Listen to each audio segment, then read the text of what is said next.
My name's Jeff Liang, and I did Behind Grandma's House by Gary Soto. At 10, I wanted fame. I had a comb and 2 Coke bottles, a tube of Brio cream.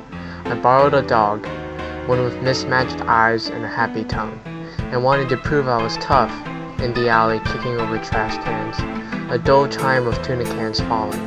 I hurled light bulbs like grenades, and men teachers held their heads, fingers of blood lengthening.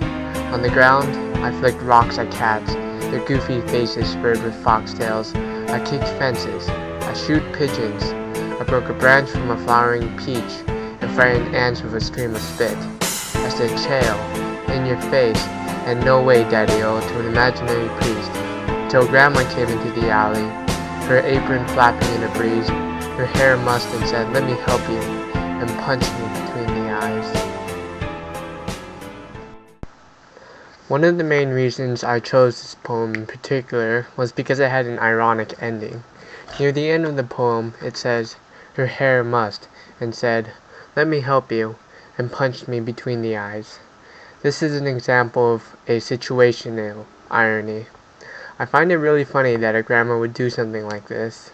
Normally, you would expect her to give him some counseling, but she just punches him. Grandmas are usually portrayed as nice and loving, but clearly this story proves otherwise. A couple elements that makes this poem more interesting is the profound use of images. Here are a few examples. I had a comb and 2 Coke bottles, a tube of Brio cream.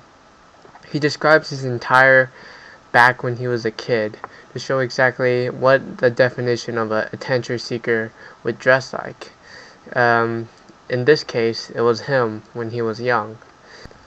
Some more examples of imagery are mismatched eyes and a happy tongue, her apron flapping in a breeze, her hair mussed, and said. There's just so much pictures that you can imagine with all of this. Now, one of the other literary terms that I liked a lot was simile, and it's "I hurled light bulbs like grenades." I actually just find this statement really funny because he carries around light bulbs. And that was the end of my presentation. Thanks for watching.